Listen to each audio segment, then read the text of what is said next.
Okay जी, अस्सलाम वालेकुम। I hope कि आप सब खैर खैरियत से होंगे। अच्छा, आज की वीडियो जो है या आज का क्वेश्चन आप कह लें, it's basically a very very you can say most frequently asked question, because बहुत सारे स्टूडेंट्स हैं, हर बैच के स्टूडेंट्स, मैं जितनी मर्तबा इसका जवाब देती रहूँ, यही पूछते हैं कि मैम होलसेल और ओए की प्रोडक्ट के बारे में जो है वो कैसे पता लगेगा कि ये प्रोडक्ट जो है वो ऑनलाइन आर्बिट्राज की है या होलसेल की है।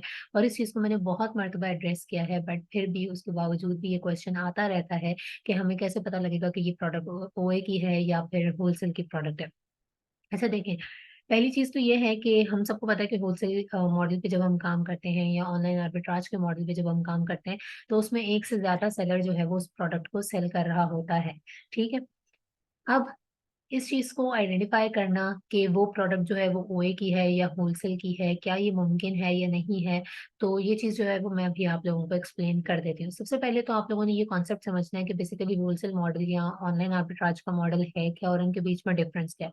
बड़ा ही एक बारीक-सा डिफ़रेंस है, कोई बहुत ज़्यादा डिफ़रेंस नहीं है, दोनों मॉडल्स बिल्कुल एक जैसा काम करते हैं। सिर्फ़ और सिर्फ़ अगर कोई डिफ़रेंस है तो वो इनकी सोर्सिंग में है कि आप इसको कहाँ से सोर्स कर रहे हैं। लाइक अगर आप किसी प्रोडक्ट को जो है वो डिस्ट्रीब्यूटर से या ब्रांड से सोर्स कर रहे हैं तो वो होलसेल की कैटेगरी में आ जाती है, और अगर आप किसी रिटेलर से जाके ले रहे हैं जैसे वॉलमार्ट है, कॉस्टको है, ईबे है, sam's क्लब है, टारगेट है, बहुत सारी और रिटेलर वेबसाइट्स होती हैं, अगर आप वहां से परचेजिंग कर रहे हैं तो वो आ जाता है कि जी आप ऑनलाइन आर्बिट्राज कर रहे हैं। सही है। अब जो रियल क्वेश्चन है जो कि स्टूडेंट्स की तरफ से आता रहता है और मैंने बहुत मर्तबा एड्रेस भी किया है कि मैम हमें कैसे पता लगेगा कि ये प्रोडक्ट ओए की है या ऑनलाइन आर्बिट्राज, सॉरी, ये होलसेल मॉडल की है। देखिए, इस इन दोनों मॉडल्स में जो क्राइटेरिया है प्रोडक्ट एनालिसिस का या प्रोडक्ट को हंट करने का वो बिल्कुल सेम है, कोई ऐसा फ़र्क नहीं है। जैसे मैंने आपको बताया कि फ़र्क जो है वो सिर्फ़ और सिर्फ़ सोर्स का है। अब बात यहाँ आती है, क्या आप इसको आइडेंटिफ़ाई कर सकते हैं? तो इसका सिंपल आंसर है नो। आप किसी भी प्रोडक्ट को देख के ये नहीं बता सकते कि पूरे दावे के साथ या 100% एश्योरिटी के साथ कि ये प्रोडक्ट जो है वो ऑनलाइन आर्बिट्राज की है या फिर ये प्रोडक्ट जो है वो होलसेल की है।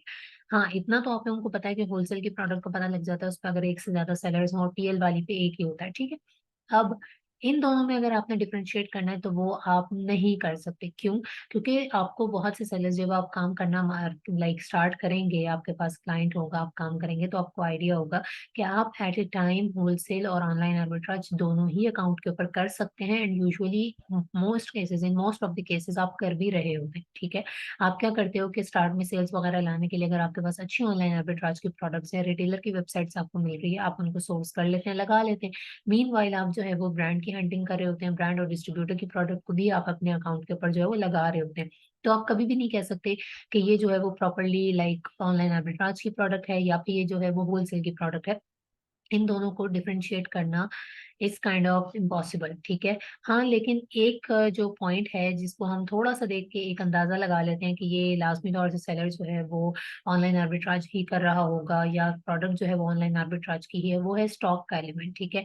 आप देखते हैं कि अगर कोई एक सेलर है और उसने हर प्रोडक्ट का जो है वो स्टॉक कम-कम लगा रखा है, लाइक 20 यूनिट है, 15 यूनिट है, कम-कम स्टॉक के साथ आ रहा है, वहाँ पे हम एक अंदाज़ा लगा सकते हैं कि ये प्रोडक्ट जो है वो ऑनलाइन आर्बिट्राज की प्रोडक्ट है या किसी रिटेलर वगैरह से इसने जो है वो सोर्स कर रखी है, क्योंकि यूजुअली हम ऑनलाइन आर्बिट्राज में प्रोडक्ट को बल्क में नहीं मंगवाते। हम उसकी सोर्सिंग जो है वो थोड़ा हल्का हाथ रख के ही करते हैं, ठीक है? कम यूनिट्स के साथ ही हम जा रहे होते हैं, क्योंकि वैसे भी रिटेलर्स की इनवॉइस जो है वो अमेज़न एक्सेप्ट नहीं करता। लेकिन जब हम बात करें होलसेल की प्रोडक्ट की, तो वो आप यूजुअली बल्क में भी परचेज़ कर लेते हैं। अगर ब्रांड है तो फिर आप अच्छा खासा बल्क में उठा लेते हैं। डिस्ट्रीब्यूटर आपका ऑथेंटिक है, आपने पहले प्रोडक्ट को टेस्ट कर लिया, तो आप उसके बाद उसके 100, 150, 200, 250 जितने भी आपको यूनिट बनते हैं, आप उतने ले लेते हैं, ठीक है? सो इसलिए इस चीज़ में कन्फ्यूज़ होने की बिल्कुल भी ज़रूरत नहीं है, और मैं तो ये बाकायदा स्टूडेंट्स को कहती भी हूँ कि आप बिला वजह अपने आप को टेंशन देते हैं और बिला वजह अपने आप को मज़ीद उलझा लेते हैं इस चीज़ में कि हमें कैसे पता लगेगा कि ये ओए की प्रोडक्ट है या होलसेल की प्रोडक्ट है, सही है? तो इस चीज़ में बिल्कुल भी ना कन्फ्यूज़ होने की ज़रूरत है, ना अपने आप को उलझाने की ज़रूरत है। सिंपल दोनों का क्राइटेरिया है, सेम क्राइटेरिया के थ्रू अपने प्रोडक्ट को फाइनल करना होता है। The only difference is the sourcing, कि आप कहाँ से सोर्स कर रहे हैं, जो इसको 2 कैटेगरीज़ में फॉल करवाएगी प्रोडक्ट को, या वो प्रोडक्ट होलसेल की प्रोडक्ट कहलाएगी या फिर वो ऑनलाइन आर्बिट्राज की प्रोडक्ट कहलाएगी, ठीक है? So it was like most asked question, बहुत सारा स्टूडेंट्स पूछते हैं और पूछते ही रहेंगे, इसके बाद भी आई नो पूछते रहेंगे। बट आई थॉट कि मैं यहाँ पे बता दूँ कि आप लोगों ने इसमें बिल्कुल भी ना घबराना है, ना टेंशन लेनी है, ईज़ी होके काम करें, ठीक है? और इस चीज़ में अपने आप को परेशान मत करें कि अब हमें ये भी देखना पड़ेगा कि ये प्रोडक्ट जो है वो ऑनलाइन आर्बिट्राज की है या होलसेल की है। हाँ, दोनों के ऊपर जो है वो मल्टीपल सेलर्स सेलिंग कर रहे होते हैं, दोनों मॉडल्स में, ठीक है? So that was it. And I hope so कि अब जो है वो ये कॉन्सेप्ट आप लोगों को क्लियर हो गया होगा और मजीद आप लोग इसमें कंफ्यूज नहीं होंगे। Thank you so much.